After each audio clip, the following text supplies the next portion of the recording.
more good news, though. Julia Salazar beat Martin Dillon. And by the way, just one more thing before we get to this good news. One of the few pieces of good news from last night with her and the IDC win. Like, pretty much Cuomo, we're keeping an eye on you. The progressive wing of the Democratic Party is keeping an eye on you, so don't try anything, okay? Even though we know you will, and we'll call you out for it. Because, yeah, we all have to live in this state, so it's our problem. So the Democratic Socialists of America member and community organizer Julia Salazar has defeated longtime incumbent Martin Dillon by double digits to win the Democratic primary in New York's 18th district.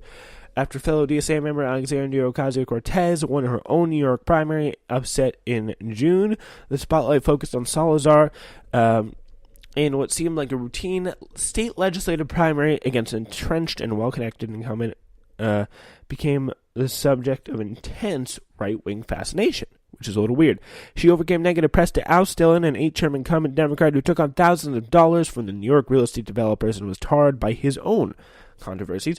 Salazar supports a left-wing platform that includes abolishing ICE, criminal justice reform, support for sex workers, and affordable housing for longtime residents of her Brooklyn district.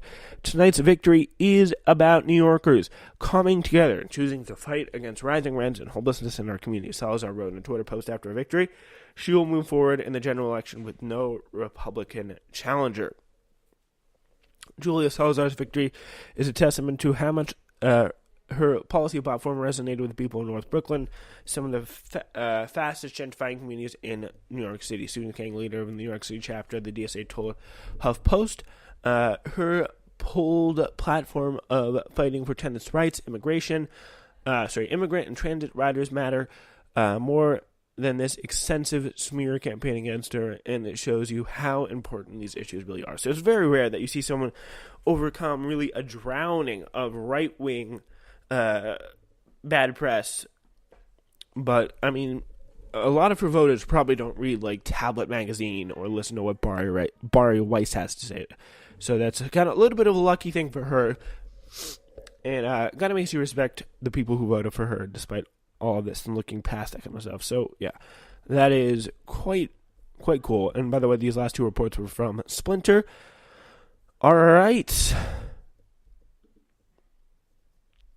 So, yeah, we're going to get to our next story in a quick second. We'll be right back with more Newsflash.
All right, ladies and gentlemen, welcome back to today's show. Really appreciate you sticking with us here today. A lot of stuff to get to, of course, as always, and we would like to now begin with some numbers. Trinket Magnet, I love that term, Jeff Bezos is America's richest man, has made a very public charity donation of $2 billion. The number sounds big, but in fact, it's literally pennies. So yeah. Let's see, Jeff Bezos, he's created a day one fund. He says, I often talk about the importance of making a day one mentality. Oh, so there's another one. He's like rich people things like making random mentality. So, their stewardship of the Washington Post, which has gone to the dumps. Let's see, nonprofits that help homeless families and creating a network of new nonprofit tier 1 preschools in low-income communities. Can't you just pay your workers more? Please pay your workers more. Like, I know you don't, like, that's a good charitable donation with me.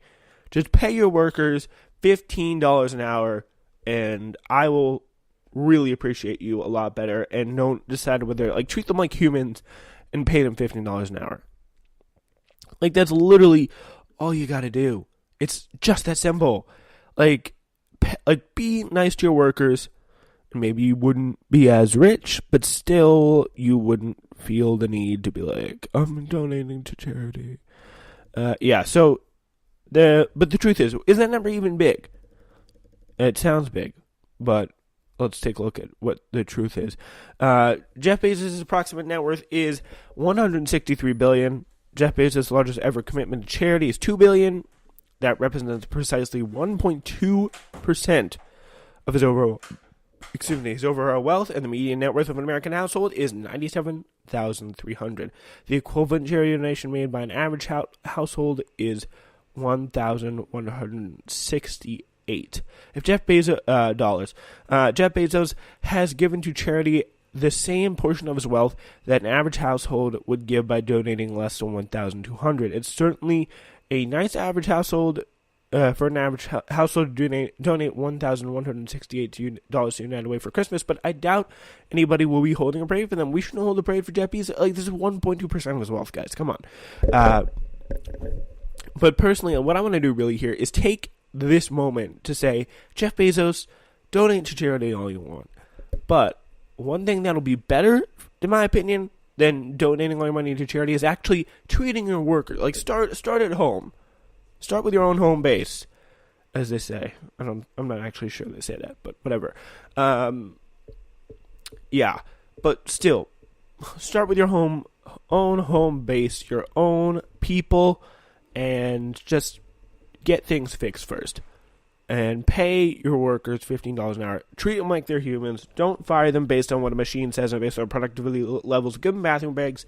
Give them more rights. Allow them to unionize if they want to. I don't know about the status of the union. But, like, if you want them to, like, unionize in some kind of way, like, just let that happen. Just give your workers rights, please. Like, and with those claps. Give your workers rights. Like that. It's just that simple. So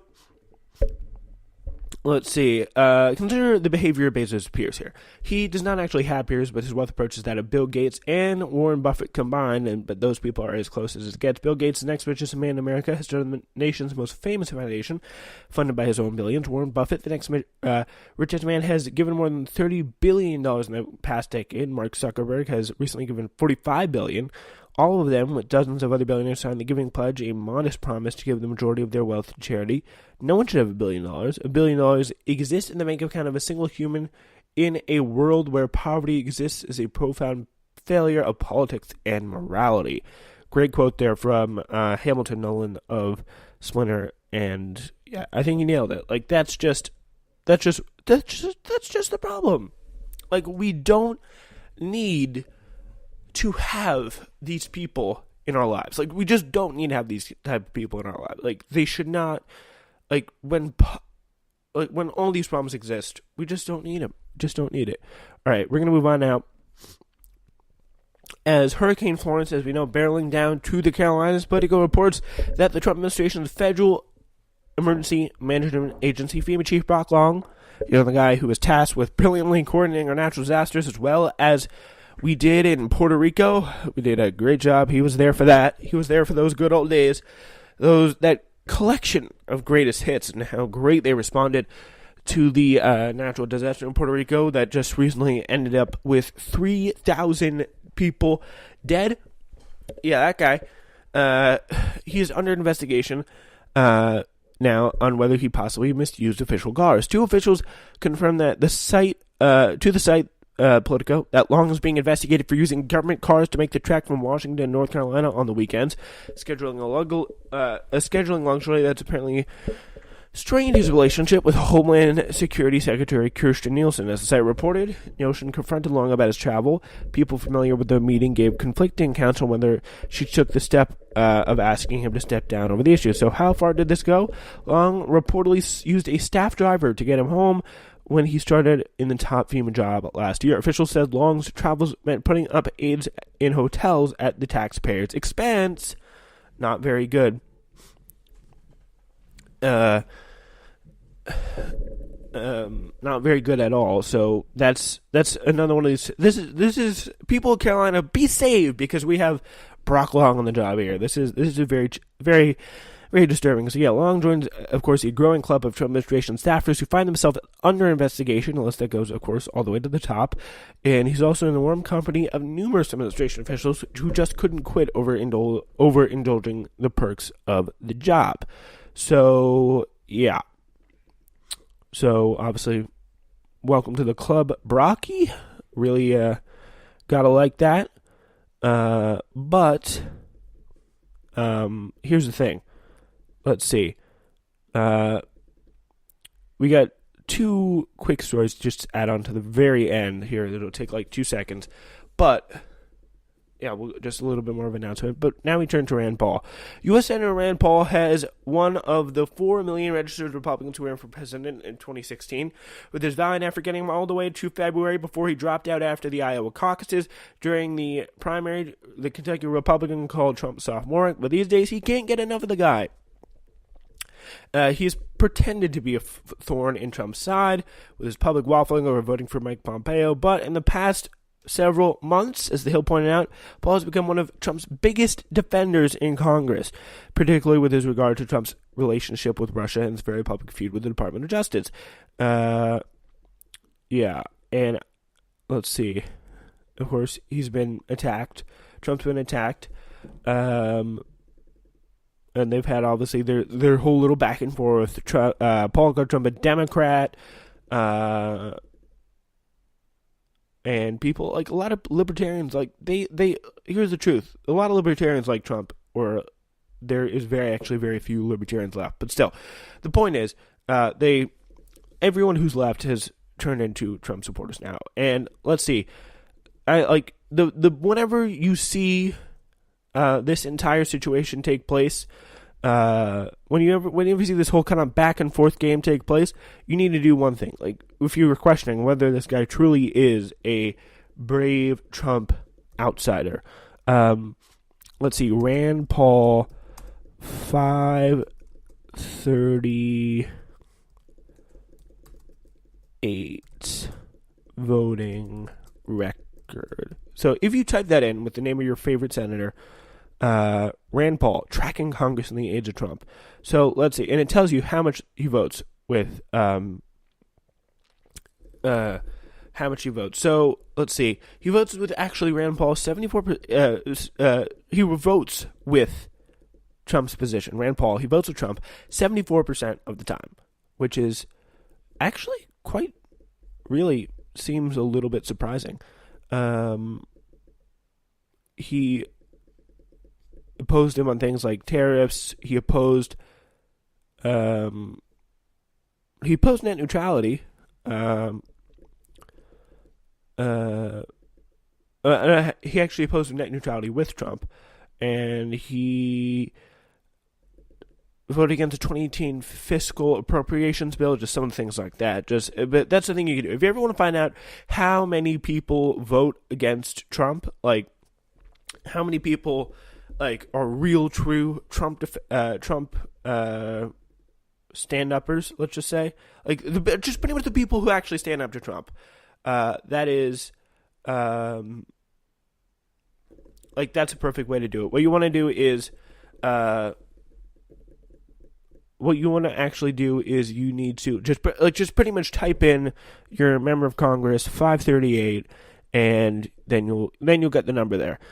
All right, now we get to a good story, a really good story of the day. So cool stuff. Cardi B has spoken, and she stood last night with Cynthia Nixon, even though it didn't do much. Obviously, she was the correct choice, politically correct choice, as that all the celebrities are making today. It's not also hard to read Cardi's endorsement of Cynthia Nixon and Jumaane Williams. But she's also currently involved in a very public feud with Nicki Minaj, whose album is tanking, tour is selling poorly, and who bafflingly endorsed Andrew Cuomo and Letitia James on Wednesday. Actually, I think she endorsed Letitia James. But so